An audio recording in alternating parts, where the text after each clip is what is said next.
Goedenavond, dit is Zeeland Nu met een overzicht van het nieuws van vandaag.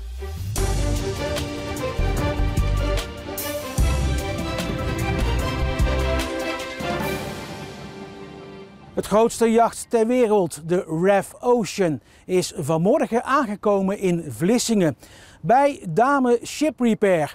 Dat bedrijf gaat de afbouw doen van het bijna 195 meter lange schip. En daar zijn ze bij Dame maar wat trots op. Nou, dat is, geeft een trots gevoel dat wij zo'n groot project hebben binnen kunnen halen. En dat we daaraan mee mogen werken. Want dit is een project wat op het hele wereldtoneel echt wel bekend staat en gevolgd wordt. Deels vanuit de jachtwereld en ook grotendeels vanuit de onderzoekswereld. Omdat het om een onderzoeks- en expeditieschip gaat, moeten er bijzondere zaken worden ingebouwd in het superjacht. Zoals bijvoorbeeld laboratoria, een congrescentrum, een onderzeeboot, een Airbus-helikopter en 2 helikopterplatforms. Het jacht ligt nog een weekje hier aan de kade bij Dame.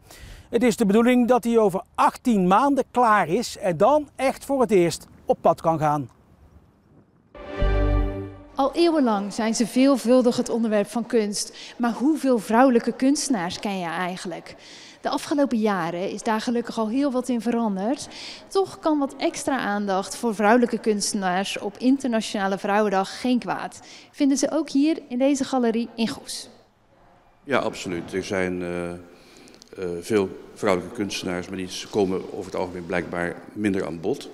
Dus het is goed om alles wat onderbedeeld is of minder aan bod komt, dat onder het voetlicht te brengen. En dus zetten 10 galeries en musea op Walcheren en de Bevelanden dit weekend een extra spotlight op vrouwelijke kunstenaars. In deze galerie hangt normaal evenveel kunst van mannen als vrouwen. Nu is er een volledig vrouwelijke tentoonstelling. Ik vond het wel spannend, omdat ik eigenlijk het lastig vond om ja te zeggen tegen een tentoonstelling alleen omdat ik vrouw ben. Toch ging ze overstag. Persoonlijk voelt ze zich niet achtergesteld, maar ze ziet het wel op andere plekken in de kunstwereld. Ik denk dat het belangrijk is dat vrouwelijke kunstenaars iets meer kansen krijgen. Omdat ik het idee heb dat het voor mannen net wat makkelijker is. Dat mannen toch eerder gevraagd worden voor een tentoonstelling. Over het algemeen zijn de prijzen voor kunstwerken van mannen ook iets hoger. En ja, dat soort dingen, dat doet mij wel wat, ja. De expositie in Goes is nog tot en met 12 april te bewonderen.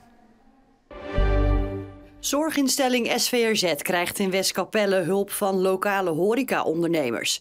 Wekelijks koken ze om de beurt voor 1 van de woongroepen. Het idee is een beetje ontstaan doordat we iets als vrijwilligerswerk wilden gaan doen. Toen hadden we eigenlijk een beetje het idee van, zullen we ook eens een rondje lopen met die mensen? Of wat al vaker gedaan wordt.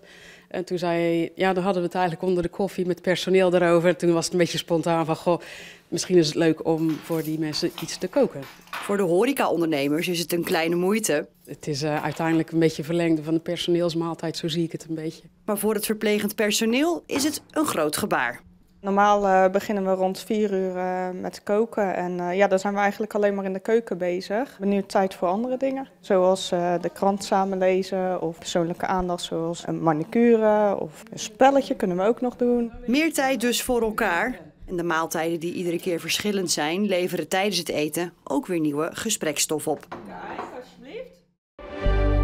De topper van dit weekend in de 3e divisie wordt gespeeld in Veghel. Kloetingen is daar op bezoek bij Blauw-Geel en dit is de eerste grote kans van de wedstrijd voor Jeffrey Dijkstra. Maar hij is vooral de man van de assists en heeft altijd moeite met scoren, zo ook nu.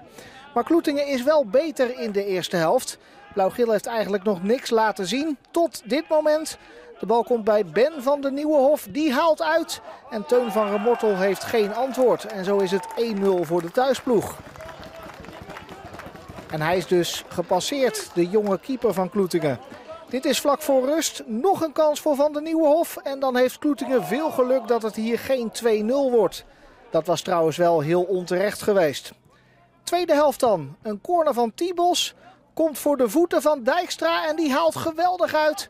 En dan lukt het hem eindelijk wel om te scoren. En dan staat het 1-1. En na dat doelpunt gaat Kloetingen op jacht naar meer. Dit is een kopbal van Teunissen.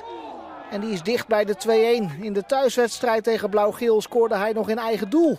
En nu is hij dicht bij de voorsprong. Dan nog een keer Kloetingen. Dit is een mooie aanval.